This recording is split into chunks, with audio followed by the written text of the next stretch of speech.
O salão era grandioso, iluminado por lustres que pareciam ter sido retirados de palácios antigos.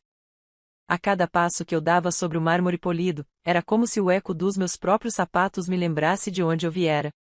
Cada batida contra o chão contava a história da garota que eles tentaram apagar. Eu estava ali, parada na entrada do auditório, observando aquela multidão de rostos conhecidos e vazios. Gente que sorria largamente, mas cujos olhos só refletiam interesse e conveniência. Gente como meu irmão. Ele estava no centro, rindo alto, rodeado por pessoas que não sabiam metade do que ele realmente era. Para eles, ele era o gênio da família, o prodígio dos negócios. Para mim, ele era o mesmo garoto cruel que me empurrava no parquinho, que escondia meus cadernos para me fazer chorar, que dizia às escondidas que eu era apenas um peso morto. A cerimônia de premiação era para ele. Ou assim todos pensavam. Fiquem lá atrás, vocês são uma vergonha para mim, ele disse, sem sequer olhar na minha direção.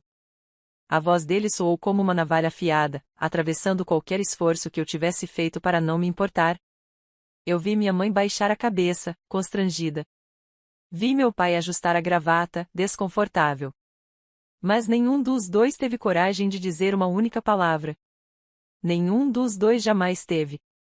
Eram covardes, prontos para sacrificar qualquer coisa, até mesmo uma filha, pela ilusão de sucesso.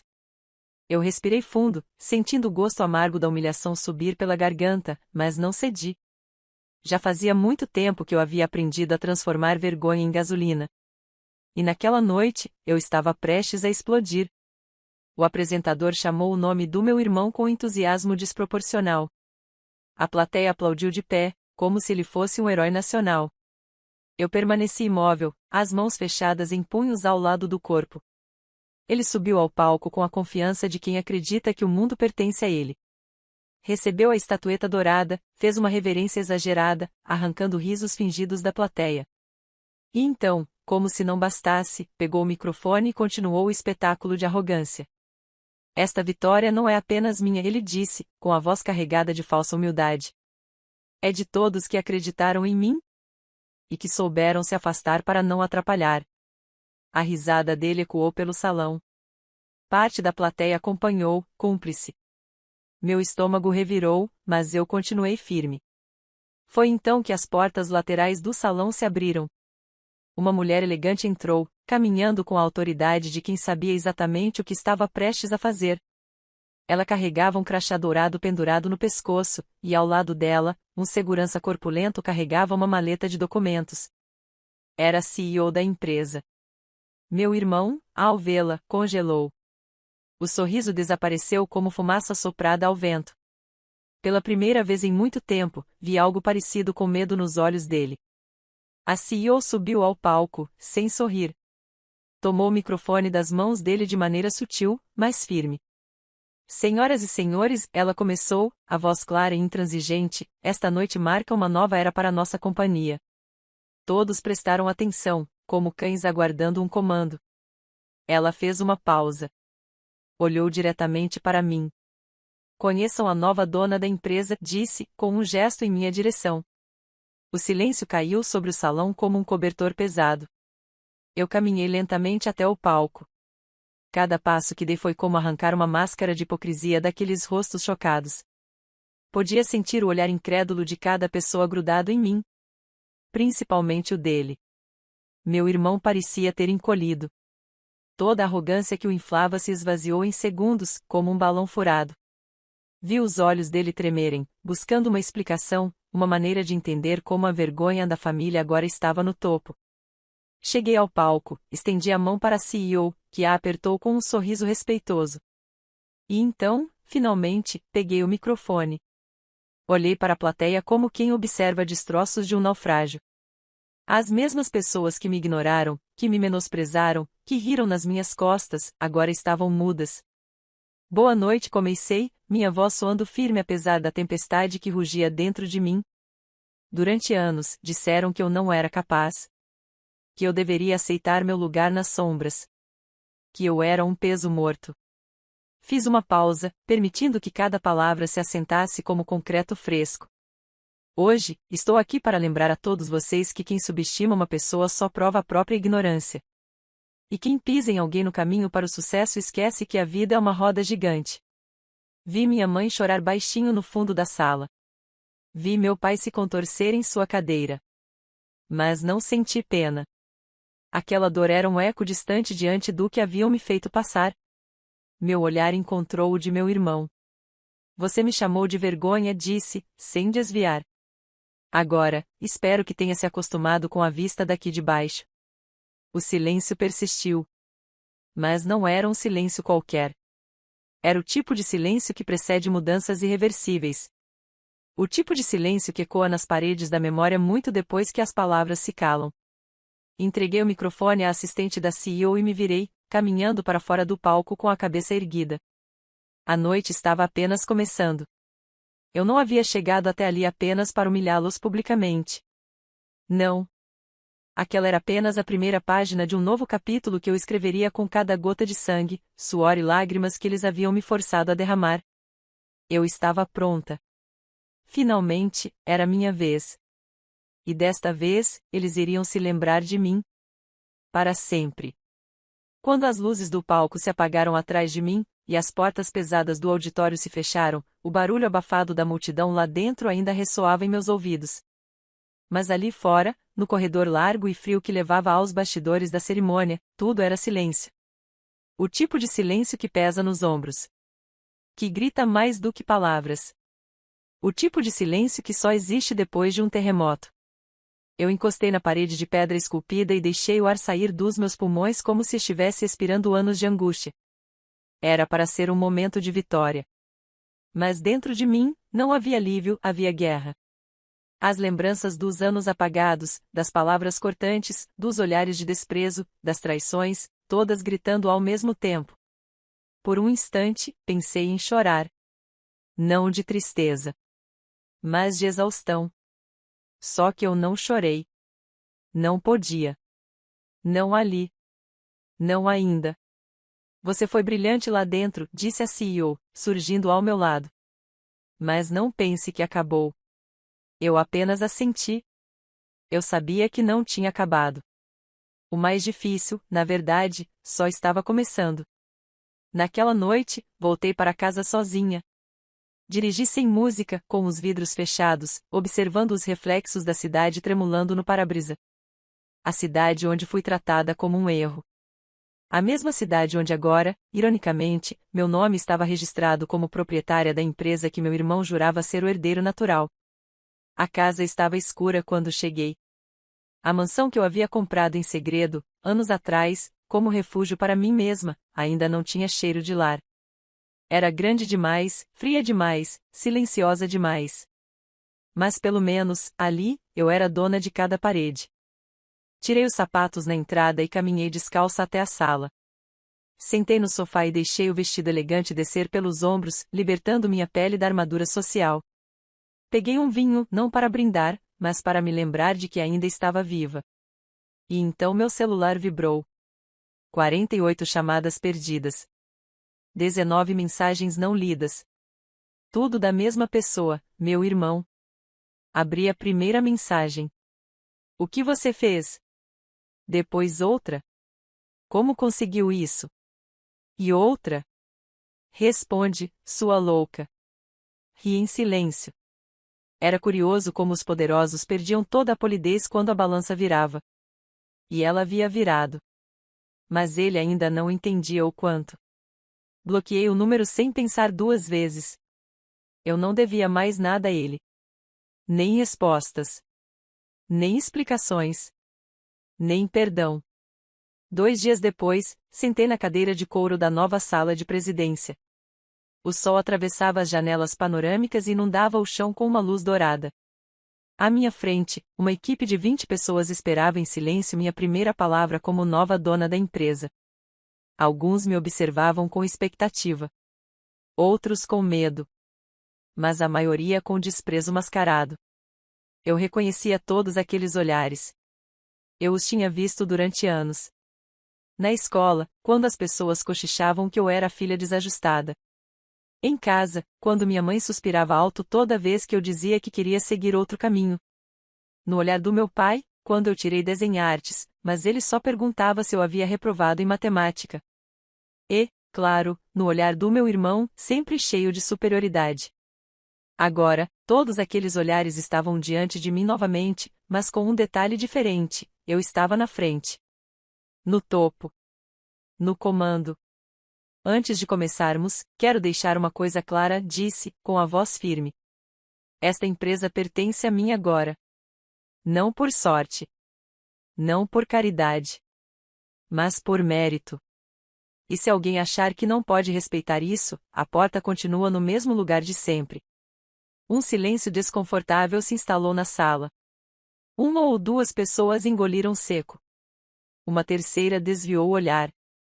Agora sim. Vamos trabalhar. E começamos. No final da tarde, recebi a primeira carta de ameaça. Era anônima, sem remetente. Mas eu reconheceria aquela caligrafia onde fosse. Você acha que venceu. Mas eu ainda estou aqui. E sei de coisas que podem te destruir. Sorri. Era exatamente isso que eu queria. Meu irmão não aceitava perder. Nunca aceitou. Quando crianças, ele manipulava os jogos para sempre ganhar. Quando adolescentes, ele roubava minhas ideias e dizia que eu era só emocional demais para negócios. E quando adultos, ele usou o nome da nossa família para se promover, enquanto dizia a todos que eu era a ovelha negra. Mas o que ele não sabia é que toda ovelha negra aprende a andar sozinha. Aprende a fugir dos lobos. E, eventualmente, aprende a morder também. Respondi a carta com uma notificação oficial. Ele tinha 48 horas para deixar o cargo de diretor executivo adjunto, um título pomposo que ele mesmo criará para parecer mais importante do que era. Não houve resposta. Mas eu sabia que a tempestade estava se armando. Na manhã seguinte, ele apareceu no prédio da empresa. Caminhou pelo saguão como se ainda fosse rei. Cumprimentou funcionários como se não soubesse que sua queda era pública. E quando entrou na minha sala, sem ser anunciado, eu apenas observei em silêncio. Ele fechou a porta atrás de si com um estrondo. Como você conseguiu isso? Perguntou, sem rodeios. Eu me levantei devagar. Caminhei até a janela e olhei a cidade por alguns segundos. Trabalhando. Estudando. Caindo e levantando. Enquanto você estava ocupado demais contando aplausos. Isso é vingança? É isso? Me virei, encarei-o com toda a calma que o tempo me ensinou a construir. Não. Isso é justiça. Ele se aproximou com os punhos fechados. Você vai se arrepender disso. Já me arrependi de muita coisa. Principalmente de não ter cortado você da minha vida antes. Ele respirou fundo, tentando manter o controle. Eu posso destruir você. Tente. Sentei de volta à mesa. Só saiba que, se tentar, desta vez eu não vou me defender. Eu vou atacar. Ele saiu sem dizer mais nada. Mas antes de bater a porta, olhou para mim com um ódio que jamais havia visto antes. Não era só ódio. Era medo. Medo de uma mulher que ele não conhecia. Medo de mim. Naquela noite, recebi um e-mail de uma ex-colega da faculdade. Alguém que meu irmão havia humilhado no passado, quando ela tentou trabalhar com ele e ele respondeu que não contratava fracassadas com diploma de segunda linha. Ela me disse que tinha algo para me mostrar. Algo que ele fez. Algo que poderia custar a ele mais do que um cargo. Eu marquei um encontro para o dia seguinte. Se o passado quisesse me entregar as armas certas, eu não recusaria. Afinal, eu já tinha aprendido a lição mais valiosa de todas. Nada é mais perigoso do que uma mulher que aprendeu a lutar sozinha. E eu estava pronta para tudo. O café onde marcamos o encontro era discreto, escondido entre prédios antigos do centro da cidade. Eu cheguei cedo, por hábito. Sempre preferi chegar antes, observar, calcular. Era assim que sobrevivia ao mundo deles, dos que sorriem enquanto afiam facas nas costas. Sentei à mesa no canto mais reservado, de costas para a parede, de frente para a porta. Acompanhei com os olhos cada cliente que entrava, cada olhar distraído, cada passo hesitante. Eu já não confiava em ninguém há muito tempo. E então, ela chegou. Ela parecia diferente da garota que conheci na universidade. Havia algo em seus olhos agora, um endurecimento, uma ferida que nunca cicatrizou por completo. Era o mesmo tipo de marca que eu via no espelho todas as manhãs. Ela se sentou diante de mim e, sem rodeios, tirou um pendrive da bolsa. Está tudo aqui, disse, empurrando o objeto para mim com a ponta dos dedos. Relatórios, contratos fraudulentos, desvio de fundos, tudo assinado pelo seu irmão. Tudo escondido da antiga diretoria. Eu olhei para o pendrive, imóvel. Parte de mim se sentiu tentada a recusar. A parte que, apesar de tudo, ainda queria acreditar que a justiça poderia ser feita de maneira limpa. Mas a outra parte, a parte que sobreviveu às humilhações, às traições, às noites de silêncio forçado, sabia que esta era a chance que eu não podia desperdiçar. Peguei o pendrive e o coloquei no bolso interno do blazer. Por quê? Perguntei, encarando-a nos olhos. Por que está me dando isso? Ela sorriu, mas era um sorriso triste. Porque ele me fez acreditar que eu era lixo. E eu quase acreditei. Até que vi você ontem, no palco. E percebi que ainda há justiça nesse mundo. Mesmo que ela precise ser feita pelas nossas próprias mãos. Assenti em silêncio. Era verdade. Ninguém viria nos salvar. Não havia heróis. Só nós mesmas. Naquela noite, analisei cada arquivo no pendrive. Cada linha, cada assinatura, cada transação escondida, cada documento manipulado. Não era apenas corrupção. Era uma teia cuidadosamente construída para alimentar o ego e o bolso do meu irmão, às custas de todos os outros. Ele havia se colocado acima da própria empresa. Acima da lei. Acima de tudo. E agora, eu segurava o poder de derrubá-lo de uma vez por todas. Mas não seria suficiente expô-lo no silêncio. Não. Eu queria que todos vissem. Que todos soubessem. Que todos testemunhassem o momento em que a máscara perfeita caía, revelando o rosto deformado por dentro. Era hora de planejar. Na manhã seguinte, convoquei uma reunião de emergência com o conselho da empresa. Uma reunião aberta, em auditório, sob a desculpa de anunciar uma nova diretriz corporativa. Meu irmão, claro, não resistiria à curiosidade. Ele ainda achava que podia se infiltrar, sabotar, recuperar sua posição com algum golpe baixo. Ele veria. Eu tinha certeza. Enquanto a equipe preparava tudo, eu organizei os arquivos em uma apresentação. Sem cortes. Sem censura. Sem piedade. Cada cifra desviada. Cada assinatura forjada. Cada contrato fantasma. Meu coração batia firme enquanto montava tudo, mas era um peso diferente. Não era medo. Não era ansiedade. Era justiça batendo à porta. E eu estava prestes a abri-la. Quando entrei no auditório, as cadeiras já estavam quase todas ocupadas. O burburinho cessou instantaneamente quando me viram. Meu irmão estava lá, sentado no fundo, fingindo casualidade. Mas eu vi seus dedos tamborilando no braço da cadeira, inquietos. Peguei o microfone com calma. Olhei para todos sem pressa, deixando o peso da minha presença preencher o espaço. Bom dia a todos, comecei. Hoje, não falaremos de novos projetos. Nem de metas. Nem de futuro. Hoje, falaremos da verdade. Um murmúrio desconfortável percorreu a plateia. Liguei o projetor. As imagens começaram a surgir na tela, relatórios de auditoria falsificados, contratos superfaturados, transferências suspeitas. A cada nova prova, o salão mergulhava mais fundo no silêncio. Era como assistir a um edifício desmoronar em câmera lenta. E então, na última página da apresentação, deixei uma foto, a assinatura do meu irmão, em um contrato ilegal, ampliada em tela cheia. Apontei para a imagem. Esta é a assinatura do então diretor executivo adjunto da empresa, disse, sem alterar o tom de voz. Um homem que usou esta companhia como brinquedo pessoal. Um homem que roubou de todos nós. Um homem que envergonhou esta organização. Dei um passo para o lado e olhei diretamente para ele. Um homem que, a partir deste momento, será processado por todos os crimes cometidos sob este teto. Meu irmão levantou de um salto. Você não pode fazer isso! Gritou, o rosto vermelho como sangue. Você não é nada. Você é só uma fracassada invejosa. A plateia assistia em silêncio absoluto. Ele tentou avançar até o palco, mas os seguranças surgiram de ambos os lados, firmes e implacáveis. Tire suas mãos de mim! Vociferava. Eu sou da família fundadora. Eu sou o sangue azul desta empresa. O diretor de segurança apenas respondeu: por ordem da nova dona, o senhor está proibido de entrar novamente neste prédio.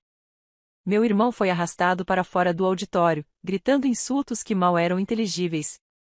Palavras de um homem que, pela primeira vez na vida, provava do veneno que serviu a todos os outros. Eu observei tudo com frieza. Não senti prazer. Não senti alívio. Senti justiça. Horas depois, as redes sociais estavam tomadas de vídeos, fotos e comentários sobre o que acontecerá. A queda dele era pública. Iminente. Irreversível. Mas eu sabia que ele não aceitaria a derrota calado. Quando cheguei em casa naquela noite, encontrei o portão arrancado do chão. As flores do jardim destruídas. A porta da frente entreaberta. Entrei com cautela, o coração batendo pesado. No meio da sala, uma única mensagem, escrita em spray vermelho na parede. Você não sabe com quem está mexendo. Respirei fundo. Não liguei para a polícia. Não chorei. Não fugi. Em vez disso, subi calmamente até o quarto, peguei meu notebook e comecei a escrever. Era hora de revelar a última parte da verdade. A mais suja. A mais escondida. E eu faria isso diante de todos. Em praça pública. Onde ele não pudesse mais se esconder. Passei a madrugada inteira diante do computador. Meus olhos ardiam, a cabeça latejava, mas minha mente estava tão lúcida quanto nunca estivera em toda a minha vida. Cada clique nas teclas era como um golpe de martelo construindo a destruição daquele que tentou me enterrar tantas vezes. Eu sabia que o que estava prestes a fazer não teria volta. Mas também sabia que não havia mais espaço para hesitação. Não depois do que ele fez. Não depois de tudo que suportei em silêncio enquanto ele subia, um degrau de cada vez, sobre as minhas costas. Era hora de puxar a cortina. De deixar que todos vissem, de uma vez por todas, quem ele realmente era. A manhã chegou cinzenta e pesada, como se o próprio céu compartilhasse do peso do que estava para acontecer. Vesti um terno preto simples, sem adornos, sem joias, sem maquiagem chamativa. Não precisava de enfeites. Eu era suficiente. Cheguei ao prédio principal da empresa pouco antes das 9 horas. Do lado de fora, jornalistas já se amontoavam, câmeras a postos, microfones em punho. Eu não havia enviado convites, mas sabia que, depois da confusão no auditório, as notícias haviam se espalhado como fogo em palha seca. Passei por eles sem responder a perguntas, sem olhar para os lados. Cada passo que eu dava era um ato de desafio. Dentro do auditório, o cenário era ainda mais tenso. Os diretores, gerentes, funcionários e alguns rostos que eu sabia que ainda eram leais ao meu irmão me lançavam olhares carregados de ódio e medo. Mas eu já tinha me tornado imune àqueles olhares. Subi ao palco com passos firmes. Ajustei o microfone. Respirei fundo. E comecei.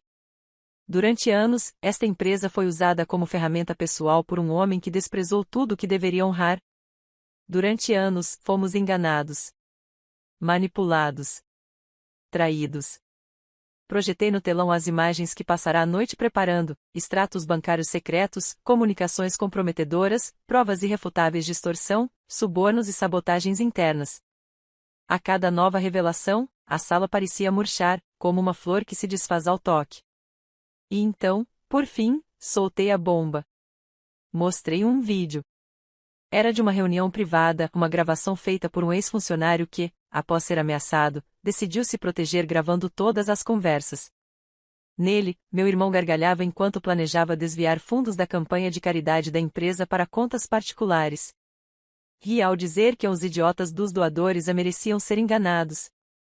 O choque na sala era palpável. Gente cobrindo a boca, outros desviando o olhar.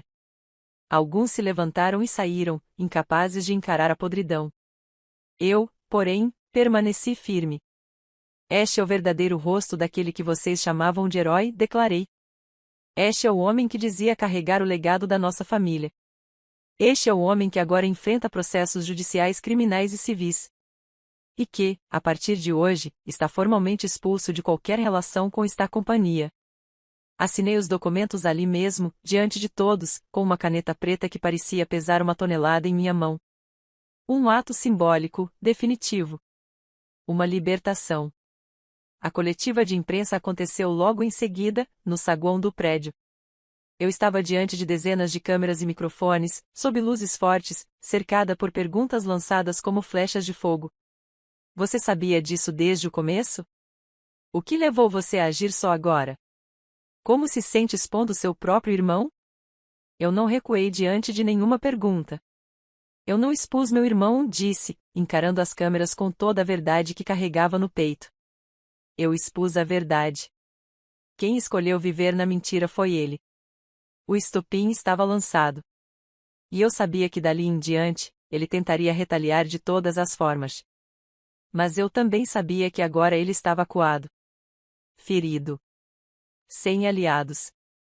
Ele podia espernear, ameaçar, inventar mentiras, mas não podia apagar as provas. Não podia desfazer o que todos tinham visto. Não podia mais controlar a narrativa. Eu havia tomado o que ele mais prezava, a imagem pública. A falsa perfeição. O título de orgulho da família. Agora ele era apenas um homem despido de suas máscaras, nu diante do mundo. Os ataques começaram no mesmo dia. Primeiro, em forma de telefonemas anônimos. Vozes distorcidas ameaçando acabar com sua reputação, destruir sua vida, fazer você pagar. Depois, surgiram notícias falsas plantadas em sites obscuros. Histórias absurdas sobre minha vida pessoal, minha formação, até mesmo sobre meu caráter. Era o desespero de quem não tinha mais armas legítimas para lutar. Eu poderia ter tentado me justificar publicamente. Poderia ter tentado limpar meu nome, responder a cada acusação. Mas não fiz nada disso. Não porque eu era fraca. Mas porque sabia que lutar contra a lama só nos deixa sujos. Eu continuei trabalhando. Continuei liderando. Continuei avançando. E, aos poucos, a verdade começou a se impor. As investigações oficiais confirmaram tudo o que eu havia exposto. Os processos seguiram seu curso. Meu irmão perdeu não apenas seu emprego, mas também sua liberdade. Mandados judiciais foram emitidos. Contas congeladas. Bens bloqueados. Ele se tornou um pária. Um exemplo de como a arrogância cega sempre cobra seu preço. No entanto, a guerra emocional era mais difícil. Minha mãe me ligou chorando. Você destruiu seu irmão, acusou. Ele era nosso orgulho. Engoli em seco. Ele se destruiu sozinho, mãe. Eu apenas tirei o pano que escondia a podridão. Ela não respondeu. Apenas soluçou e desligou. Era sempre assim. Sempre foi mais fácil me culpar do que aceitar a verdade. Meu pai não ligou. Nunca ligava. E, no fundo, eu não esperava que ligasse. Aquela família morreu para mim muito antes daquela cerimônia de premiação. Talvez tenha morrido no primeiro dia em que, ainda criança, voltei para casa chorando por ter sido humilhada, e eles apenas disseram para eu não fazer drama. Talvez tenha morrido cada vez que minhas conquistas eram ignoradas, cada vez que meus erros eram amplificados. Ou talvez, simplesmente, ela nunca tenha existido. Naquela noite, sentei sozinha no terraço da minha casa, observando a cidade se estender até onde os olhos podiam alcançar. Era uma sensação estranha.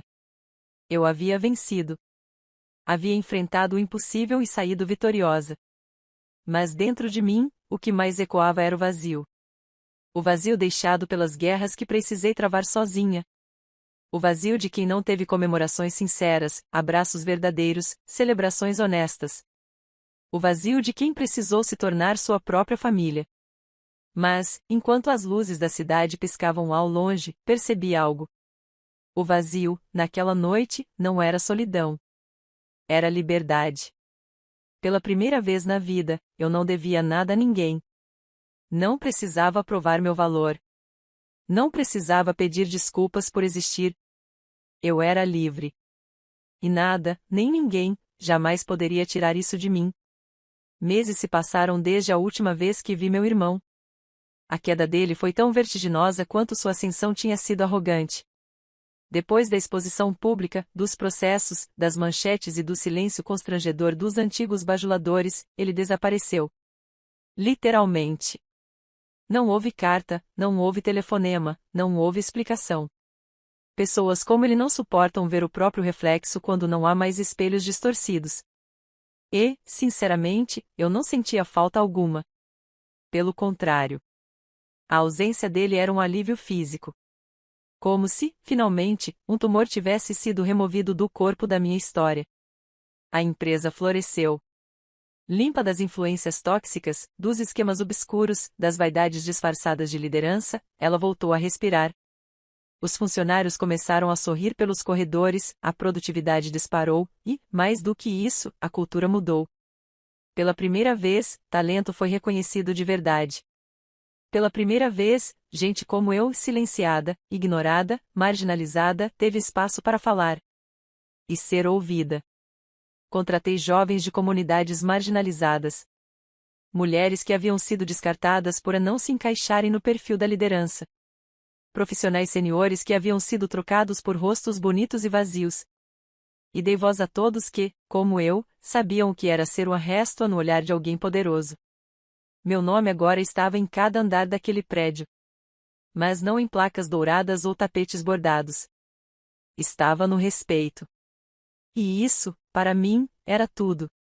Num sábado de sol, recebi uma carta inesperada. Vinha de um presídio federal. Não precisei abrir para saber de quem era. Mas abri mesmo assim. Era uma carta escrita à mão. A caligrafia tremida. O tom amargo, mas estranho, quase resignado. Você venceu. E isso te destruiu por dentro, eu sei. Porque você é igual a mim. Vingativa. Cruel. Fria. O mundo não precisa de gente como a gente. Li as palavras como quem lê a bula de um veneno que decidiu não tomar.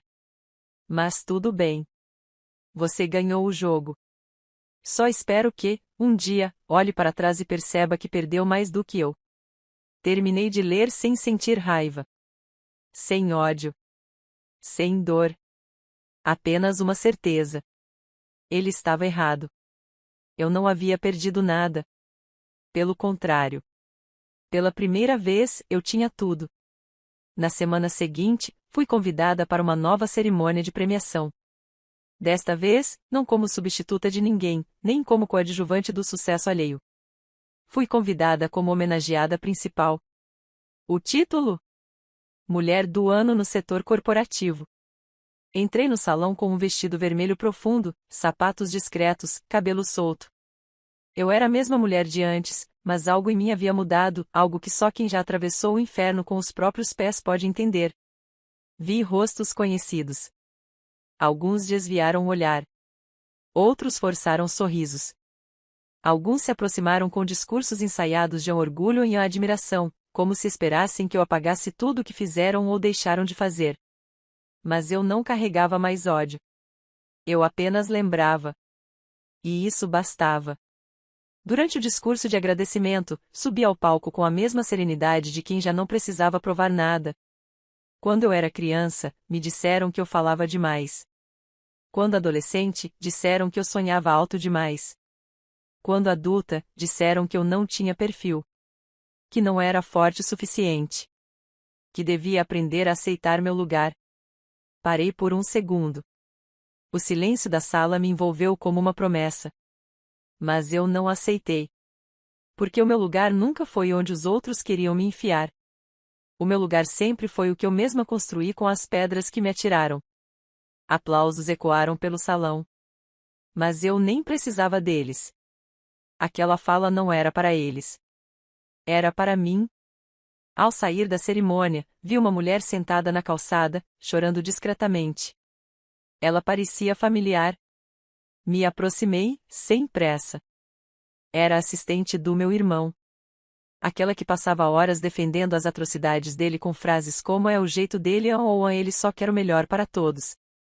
Ela me olhou com olhos inchados. Eu não sabia o que ele fazia. Eu juro. Assenti. Não precisa me jurar nada. Eu não estou aqui para vingança. Ela soluçou. Por que você não destruiu todos nós? Por que só ele? Me ajoelhei ao lado dela, olhos nos olhos. Porque só ele escolheu ser o que foi. Os outros apenas assistiram. E agora carregam essa escolha. Isso já é punição suficiente. Me levantei e fui embora. Ela ficou ali, com seu arrependimento, e eu segui com minha paz. Meses depois, viajei para longe. Comprei uma pequena casa nas montanhas. Um lugar sem luxo, mas com tudo que o meu corpo e minha alma precisavam: silêncio, vento fresco e uma vista que me lembrava que o mundo era muito maior do que as cicatrizes que me deram. Passei a pintar novamente. Escrever. Acordar com o som dos pássaros, não com notificações. Aprendi a fazer pão. A cuidar de flores. E a olhar para o espelho sem raiva. Sem dor. Sem medo.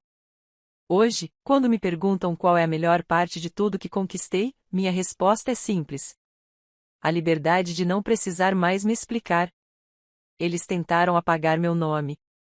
Tentaram me convencer de que eu era pequena, fraca, insuficiente. Mas esqueceram de um detalhe. Não se apaga o que nasceu para brilhar. E agora, finalmente, eu brilhava. Do meu jeito. No meu tempo. No meu próprio nome.